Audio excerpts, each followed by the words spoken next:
Hey everyone, thank you for being here on a Monday night. All right, well, it looks like a majority of people are here, so we're going to get started. So tonight we are talking about all things inflammation and what to do about it and what is going on in our bodies, what is inflammation anyways, and how is it affecting us? So for those of you who aren't familiar, my name is Dr. Whitney. I am a naturopathic physician, professional applied kinesiologist, and a lifestyle medicine expert. Inflammation is one of my favorite topics because I talk to my patients about it every single day. And it just really impacts so many things in our body. So it's really important to understand what it is, what's happening, and what you can do to put out the flame. So inflammation, normally we hear it in kind of a negative context because we think inflammation and pain and sickness and all that kind of stuff. But inflammation is actually a natural response of our body. And so it's actually a built-in mechanism, and it's really healthy for us as long as it's operating functionally. So when we talk about inflammation, we have acute inflammation and we have chronic inflammation. So acute inflammation occurs when our body is encountered with a stress or an injury or a cut, and our immune system sends out all the troops to go help heal the body. So if you cut your hand, your immune system will be notified that there is an injury, and they'll send in all of the healing things in your body, growth factors, immune response to go clean it up, heal all the tissue. And so it's like a light switch. You get injured, the inflammatory cascade goes in, it does its job. And once it's all healed up in a couple days to a couple weeks, depending on how bad the injury is, the light switch goes off and it goes back to normal and you're healed. So same thing, if you roll your ankle, you twist your knee, anything like that, get that acute response, the body goes in and heals it, and then everything feels better. And so that is ideal. So that is how our body responds. It's how it heals itself, right? That's a self-healing mechanism. And then it's also how we grow and get healthier and stronger as humans as well. So the other example of that is when we're building muscle or we're exercising.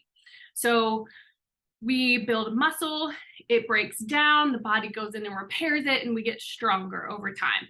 That's how you run faster, how you run farther. And so any type of stress that we add to our body responds, and then we're usually better for it after that.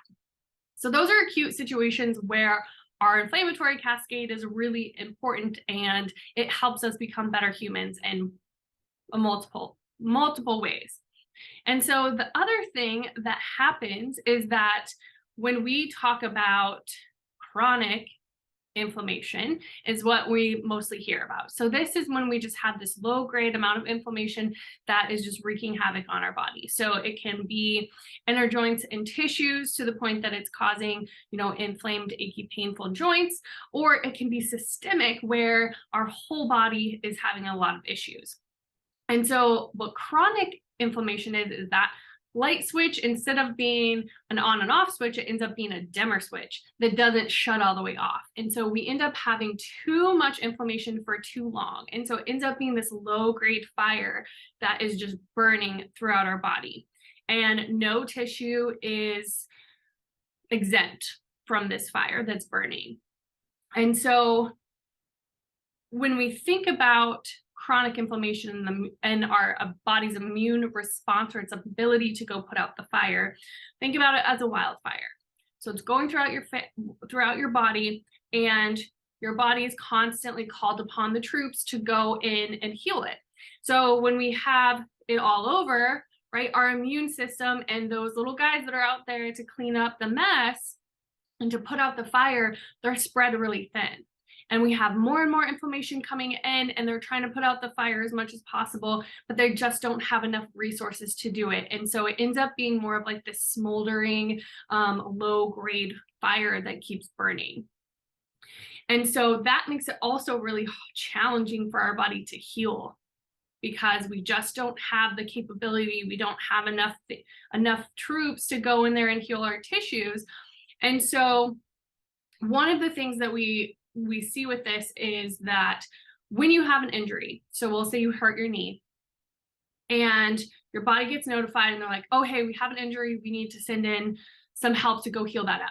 And so they're like, okay, well, we have this many troops to allocate to that injury. And so they send those guys in to help heal the knee while everyone else is out dealing with all of the other inflammation. So your knee may get better for initially, right? It may take longer than normal, but it does improve, but not 100%.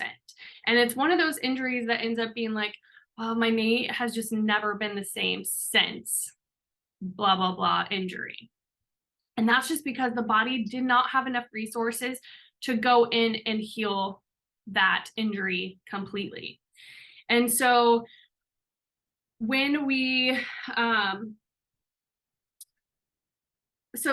becomes a challenge because our body is wired for survival.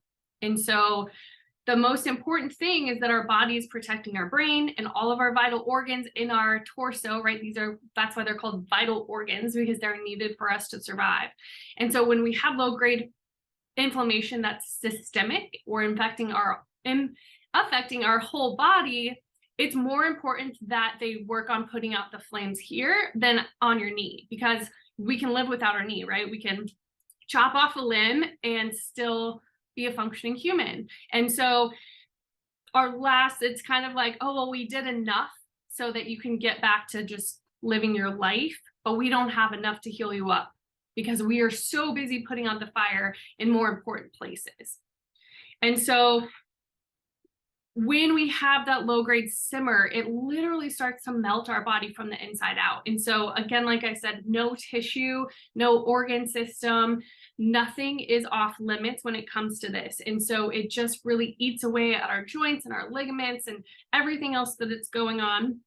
And that inflammation out there is called catabolic, and so it's breaking down over time, and that's when we get chronic pain and dis-ease. And I say like dis-ease in the body in terms of our systems are having to compensate for the injury that's occurring, and also chronic disease states, right? And so if we didn't have this chronic inflammation, we would live well over 100 years old, and our daily life and the quality of our life would be significantly better and significantly improved because we wouldn't have all of the things that chronic inflammation brings. And so we'll talk a little bit more about that. So another example of this is that one of the biggest things we're going to talk about, and one of the biggest examples, is when people come to see me for pain, the biggest thing we do is look at all of the factors that are causing inflammation and how we can decrease those. So I talk about this as called eating fire. So if we are eating inflammatory foods over and over again all day long, and that's coming through the main part of our body, right? Our torso, where all of our vital organs are, and we are constantly eating things that are inflammatory or eating fire, all it is doing is stoking that full body systemic inflammation over and over and over again. So again, our immune system is called upon over and over again all day long to come put out the fire so that we can still function, that our brain isn't on fire, and that, keeping us alive and moving. But again, it does not have enough to outsource to our pain and our injuries and the other things that are going on. And so that is why we need to look at all of the factors that are causing inflammation so that we can optimize our immune system and those troops to be allocated to different areas that are really, really important. And we want to make sure that we end up getting that on-off switch of our inflammatory cascade and less of a dimmer switch and that fire growing. So when we talk about chronic inflammation, there is a number of different things that can contribute to that. So we're just going to go over a couple basic ones. So again, when we have this low grade fire burning, when I say that nothing is an exception because the body is so intertwined. So every cell, every tissue, every system is all combined. So when one is affected, something else in a different part of the body is going to be affected. And so it's important that we realize that you're like, oh, well, this isn't really a big deal because it has nothing to do with this. They always have something to do with anything, with everything. So one of the things that we talk about the most in applied kinesiology is that anything can cause anything. And that is the truest thing about the body, is that we know certain things cause certain things, but also you would be amazed at the simplest things and the ripple. Everything has a ripple effect throughout the body. So our goal here is we have all of these factors that are causing inflammation. We have all of these things affected by the inflammation. What are the biggest hitters that we can do, the biggest things we can change that are going to make the biggest impact to heal our body and put out that fire? And so when we have chronic inflammation, it's not just about pain and achy joints and, the physical pain that we feel with that, but it also causes fatigue, brain fog, joint pain, sore achy. It's going to be like multiple joints, not just one that's injured. Also just sore and achiness all over. It's almost when you wake up that like one morning and you're like, oh, I feel like I just aged 20 years because it's so hard to get out of bed or to stand up. Right. And so when we have that whole body achiness, there's something bigger going on. If we have poor sleep, poor recovery, so you're not able to go out and do the things you do and recover as well the next day, or play any sports or do any exercise, that type of stuff. So if you feel like you're just not recovering well, either you have weight gain or you have difficulty losing the weight.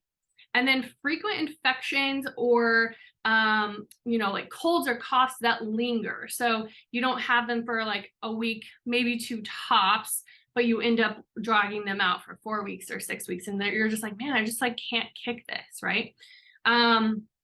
Fatigue, chronic inflammation will also lead to depression, anxiety, headaches, like a whole slew of things. And so the more we can clean up with the inflammation, the more we see more of these symptoms go away. And so those are all the effects that we can often feel with chronic inflammation. So we have to look at, so to help all of that, we have to look at all the contributing things that we do on the daily basis, or that we encounter, or anything that might contribute to this inflammation, and figure out, well, what can I do to make this less inflammatory for my system? So one of the biggest things, which I already kind of addressed in the beginning, is eating inflammatory foods. So this is going to be fast foods, packaged processed foods. These foods these days they're just not real food, and our body doesn't know what to do with them. And so when our body is not able to utilize it, and it's also inflammatory because it has all of these things that aren't really food, and it's kind of like this chemical concoction, that can introduce inflammation into the body as well. And so eating inflammatory foods, also eating food intolerances. So if you know that you have issues with certain foods, or you've taken a food intolerance test and it comes back saying that you have a sensitivity to gluten or dairy or nightshades or whatever comes up, but you continue to eat those, right? Those are food intolerances, are this low grade inflammation that happens. And so when we eat those, we feel fatigued after. Your nose might run during or after the meal. You might get a headache, bloating, all of this stuff. And so if you know you have a food intolerance, right, and you're still eating it, that's contributing to that inflammation. Now, if you have done a food intolerance test, this is kind of another whole thing. But food intolerance testing, if it comes back that you're allergic to, like, where it said like, oh, well, I'm intolerant to like 20 foods, right? It's not necessarily that you can't eat these 20 foods. What that means is that there's a bigger thing going on. And so there's more inflammation in your system and in your gut that is reacting to all of these. So when we have leaky gut and other things like that, it doesn't matter what you eat, because the way that leaky gut works is all these proteins are being shunted and it's showing up and it's sparking your immune system. And so it's less about, oh, I can't eat these 20 foods and now I'm stuck eating I don't know, bananas or something. And more about the big picture of like, okay, there's actually a lot more inflammation here than maybe we thought, or it gives us a picture of that and then allows us to work around that. So obviously it's less about the 20 foods and more about the big picture. So it's like, okay, well, let's just hit like the big hitters. How do we clean this up? So eventually, you know, it might only be 1 or 2 foods instead of 20. And then what else? So sugar, straight up sugar. So sugary beverages, right? Those are the things we don't think so much about. So if your coffee is full of a ton of creamer, or you're going through Dutch Bros or Starbucks every day, sodas, energy drinks, juices, even green juices can be pretty inflammatory in terms of sugar wise. And then just sugary foods in general. So straight, you know, candies and cookies and pastries and all of those things. So anything that's going to cause inflammation in the body immediately, basically, is going to be one of those things that we're going to want to reduce. The next contributing factor that kind of goes hand in hand with that is going to be blood sugar. So if your blood sugar is dysregulated, so you're kind of on this up, down, glycemic roller coaster, as we call it. So you eat food and then you crash. And then when you eat more food, you feel better and then you crash again. And so this is really inflammatory to our system because it calls, every time our blood sugar crashes, it calls upon our adrenals to pump out a hormone called cortisol. So this is our stress hormone. So this is a mechanism that is built in for our body for protection. And so cortisol is pumped out to help boost up that blood sugar so that it can help regulate it. When we constantly have blood sugar crash after blood sugar crash all day long, and that cortisol is pumped out over and over and over again, that cortisol ends up being catabolic again. So that's breaking down, it's inflammatory. And so that's adding to the whole picture of inflammation. And then with that, by eating those inflammatory foods and the blood sugar, that's like a combination of just lighting more body parts on fire, basically.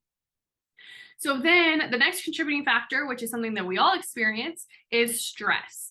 So life is not without stress. It hits us in so many different ways: physical stress, mental, emotional stress.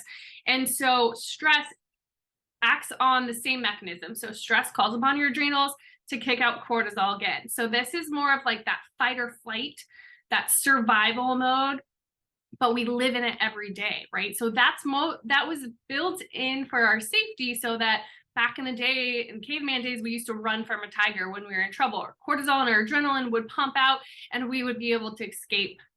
But now we live that every single day because of the workload in our society and everything that's happening. So again, that stress pumps out cortisol. Cortisol on a constant everyday basis, again, it's going to contribute to that inflammation. What also happens is that when we get that spike in stress, it also spikes our blood sugar. And so that contributes to our blood sugar dysregulation, which continues to contribute to the inflammation. So you're starting to see how everything is connected. Nothing is acting alone. Everything is going to influence more than one thing. Another contributing factor is our lack of sleep, or poor sleep, or insomnia, whatever issues with sleep. You have trouble staying asleep, you have trouble getting to sleep, falling asleep, or you just aren't getting enough sleep. And so when we don't get enough sleep, it doesn't allow our body to heal and our immune system to function properly, and it contributes to inflammation. So this is one of those chicken or the egg things as well, because do we have poor sleep because we have a lot of inflammation? Or do we have a lot of inflammation because we have poor sleep? So combination of, that's a kind of one of those cycles that it's like, well, I have bad sleep because I have too much inflammation, and then the higher inflammation, the worse I sleep, right? So it's this vicious cycle that continues. And I think, I forget the stat specifically, but it's like every hour of sleep that we don't get boosts your inflammatory response like significantly. You can't lose weight. That's sleep. It's your hormones. All of these regulatory systems, these healing mechanisms occur while we are sleeping. So that's why it's more of that parasympathetic, that rest and digest, and our body is able to recoup. And so when we take away the quality of our sleep and the hours in which we're getting, it's not letting our body recover as well. Okay, so the last contributing factor that we're going to cover tonight is over exercising. So I see over exercising happening in all of my type A people that are super stressed out already, because they're riding this high of this really high cortisol level. So their system is already flooded with cortisol, and they almost need that extra bump of cortisol to like feel something, or to feel relief a little bit, to feel like they did something, because they're already running from a tiger. So it's like, I need that spin class, I need that HIIT class to get a little more out of that. And so again, exercise, when in moderation and the right type of exercise, is a stress to the body. And it's a good stress, because that's how we, again, are growing and we become stronger and better humans. But when we don't have the capacity to recover properly and utilize that inflammatory cascade in a proper way, it actually adds up being more of a negative stress. And so when I have a lot of stressed out patients who love to do HIIT and spin and all of this stuff, and it actually is doing more damage than good. And so again, our adrenals are responding to this. And so our adrenals are pumping up the cortisol to get us through this exercise. Again, we have flooded cortisol within our system, which is contributing to the inflammation, and we just don't have the ability to recover. And in recovery, that means that that inflammatory cascade, that light switch is going on and off, and we're able to heal those tissues and recover like post workout. So when we have too much and not enough recovery, we're just contributing to the problem, if that makes sense. So another thing, someone was telling me there's this new workout that you work out in a sauna, basically. So you're doing a spin class in a sauna. So this is one of those things that it's like too much of a good thing is bad. And so a sauna, really great. Has so many health benefits, super awesome. Exercise, again, really great in the right capacity, so many benefits, super awesome for your health. Combined, too much, right? That's too much stress on your body, and you actually most likely will end up negating all the great effects of both of them. So it's a little bit of a too much is a good thing on a system that's already tired and inflamed and doesn't have the capacity to heal from what it's already overloaded with. Okay, so quick recap. Contributors to inflammation is eating inflammatory foods, dysregulated blood sugar, stress, poor sleep, and over-exercising. So what do we do about it? So we're going to cover each of those, and these are going to be the tools that you can use starting tomorrow or tonight even to help combat the inflammation. So like I said, how everything is connected, right? One thing is always influencing another thing. And so this is when it comes to helping regulate all of this, it's multifactorial, meaning that it's best that we hit it from multiple different angles. So top down, bottom, inside out approach, so that we get the greatest impact and we're able to make the biggest shifts in feeling better. And so if we just do one thing, it's just quite not enough, since everything else is so connected. So we have to regulate from a few different angles, and we'll kind of cover that so you'll understand. So the first step is to stop eating fire, right? So we're not eating those fast foods, processed packaged foods that are contributing to this inflammation. So just like anything, we have to cut off the source of the fire, okay? If it's the main thing that's happening and that's contributing, cutting it off at the source is the best way to put out the fire, so that we're not throwing flames while we're trying to put it out at the same time, right? So the less flames that are coming in, the less the blowtorch is throwing and fueling the fire, the better our system can catch up and actually heal. And so this looks like just eating. I'm not huge about fad diets and doing really extreme restrictive diets because they're not sustainable. They just don't work for the long term. And they might get you some results in the immediate future if you can stick to it. But we're in this for the long haul. We're in this to create systems and tools that are going to work for the rest of our lives. And so we want to make it as simple as possible, but also as sustainable and doable as possible. So just focusing on eating whole foods. So if there's anything we're going to cut out, it's going to be the fast food, the packaged and the processed food. Focus on eating just real food. So lean meats, nuts and seeds, healthy fats, fruits and vegetables. So I like to focus on higher protein. So lean meats include red meat, fish, chicken, lamb, whatever type of meat you like. I prefer animal sourced protein because your body actually knows what to do with it and utilize it properly. And the breakdown of that feeds directly into how we need to use protein in our body. So animal source protein, vegetables, low glycemic fruits, especially when we're working on regulating our blood sugar. So those are going to be like dark fruits and vegetables, or dark berries. So blackberries, raspberries, blueberries, strawberries. Healthy fats, so olive oil, coconut oil, avocados,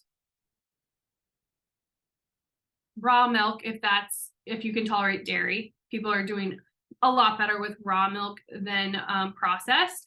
So again, one of those things that you just have to play with.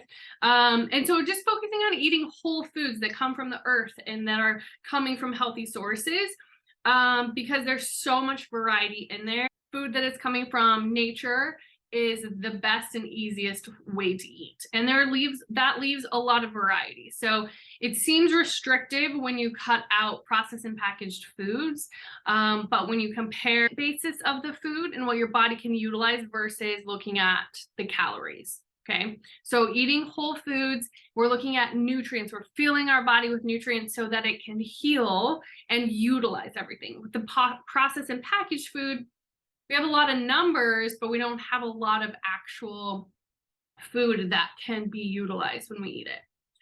So stop eating fire, focusing on whole foods. That's our first thing. This runs into the second thing, which is blood sugar. So the more whole foods we eat, the more it will help regulate our blood sugar. So high protein, moderate fat, low to moderate carb, depending on your needs and your energy sources. So if you are an athlete, you need a higher carbohydrate than someone who maybe is only walking and lifting weights. Whatever your macros need to be, that can be adjusted, but we definitely need higher protein. We just don't need to eat enough protein in general.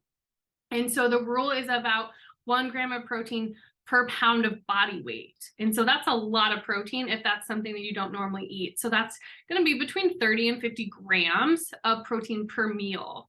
And you can break it down into being like 3 to 4 meals a day if you need to spread that out. But higher protein is going to, and the moderate fat is going to keep you satiated longer. It's going to regulate your blood sugar.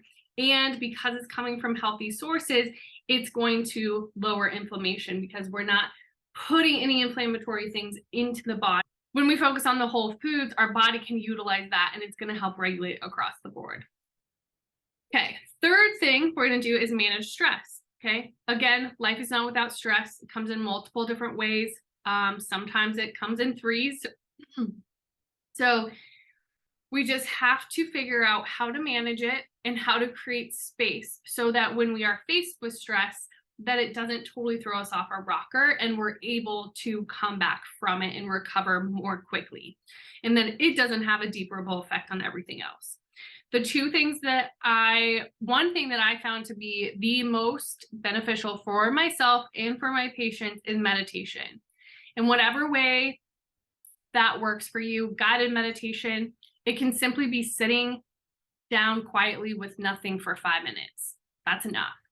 Okay. We're trying to create that space to create tolerance, and it doesn't seem like much, but when we do it consistently over time, it really, really creates it creates capacity for us to deal with stress in a completely different manner.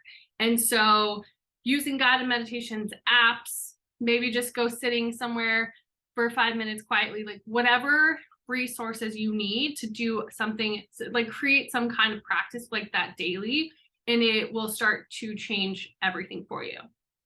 Now, in the meantime of doing that, one of my favorite tools is called alternate nasal breathing. And so this is a really great breathing exercise that I call a transitional exercise because it works well when you're going from one stressful situation to another, or maybe you came from a stressful situation and you need to transition in another part of your day.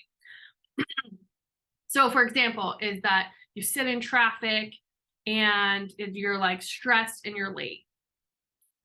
Well, taking that stressful energy into your day, right, just sends you on this, just will set you up for a more stressful day because you haven't had any time to break that cycle.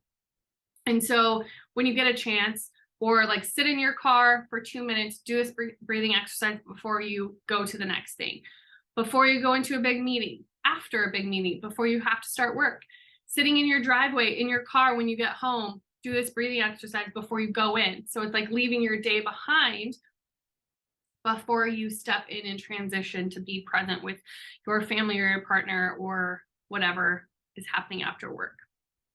So alternate nasal breathing, just what it sounds like. So you're going to breathe in one nostril and out another. This helps regulate, each nostril controls the different ions that go through our brain. And so this version of it is relaxing. And so you simply just cover your right nostril. You're going to breathe in your left nostril to start, which is relaxing. So you're going to breathe in for a count of 6 with your left nostril. Hold at the top for 3 counts. Then you're going to switch and breathe out your right for 6. Hold at the bottom for 3. And you're going to go in the right for 6. Hold for 3. Switch out your left. Hold in your left. Hold out your right. In your right, out your left. Okay, so you alternate. I like to do that 7 times on each side. It takes you a couple, like 2 minutes to do that. And it really, you can just feel that really resets your nervous system for you to transition and move on from the day. So really cool thing to use throughout the day. I'll often do, if you have trouble falling asleep at night, this is a great thing. Sometimes I'll fall asleep doing it. Don't even know how far I get because it just puts me right to sleep. So really good tool to use as many times as you need throughout the day to help create and manage some stress. Next is sleep. So again, do we have poor sleep because we have inflammation, and then now we have inflammation because we have poor sleep? So that the same thing goes in reverse. We decrease our inflammation, we start to sleep better. We sleep better, we decrease our inflammation. So we can turn that around into more positive effect on our body. And so one of the first things that I like to get people to do, because this helps your adrenals, this helps your hormones, it helps all of the hormones that pump at night through the different sleep cycles. And this is called your cortisol awakening response. And so what we try to do in the morning is optimize our cortisol awakening response. So in the morning, you get this spike of cortisol. Now, again, this is a natural aspect of cortisol. This is part of its vital role within our body. It's what wakes us up in the morning. So you get a spike of cortisol in the morning, and then it slowly comes down throughout the day to be low at night so we can go to sleep.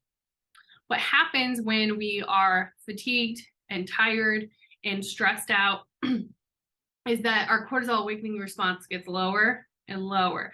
So when we have low, we don't have much energy to go on throughout the day, right? So we want high so that we can manage this better and have more energy throughout the day. What also happens is that by optimizing this cortisol awakening response, it actually helps us sleep better at night. So to do this, we want full spectrum light, which the sun is the best version of this. So we want to get full spectrum light within the first 20 or 30 minutes of waking up in the morning. So this means waking up, opening your blinds, and start your day. And that just like open up your blinds, go make your coffee, your tea, whatever you need to get started during the day. Don't roll over and look at your phone. Don't lay in bed for 30 minutes an hour before you wake up. Get up, open the blinds, and get that sunshine in your eyes. If you are awake before the sun is up, just get up and turn on as many lights as possible, and then get outside as soon as you can with the whatever part of your day while the sun is up. So this full spectrum light really helps spike that cortisol and shunts melatonin. And so we're really helping reset our sleep-wake cycle. So we're going to end up sleeping better at night. The other thing is making sure that you have great sleep hygiene at night to also help this. So this is no blue light, phone, iPad, TV, computer, at least 2 hours before bed. So you can kind of manage on, 30 minutes to get less and less time. And create a nighttime routine that's calming. So stretching, journaling, reading a real book, breathing exercises, meditation, whatever you can do that kind of sets your body into the tone of more of a restful state. As much as TV and those different things they're mindless in terms of you're not actively really doing anything, but it's very stimulating to your nervous system, not only with the blue light, but with things moving, and it's a lot of the noise. It's very shocking to your system when your system should be shutting down for the night.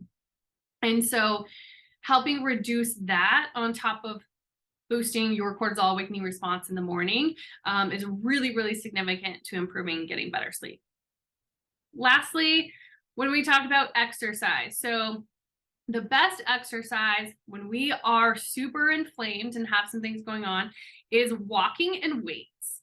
So both of these are really good at utilizing or drawing out all the extra glucose that's in our blood and putting it into our muscles and other places so that it can be utilized properly instead of floating around our system, where it leads to inflammatory factors of influencing our brain and a whole bunch of other things.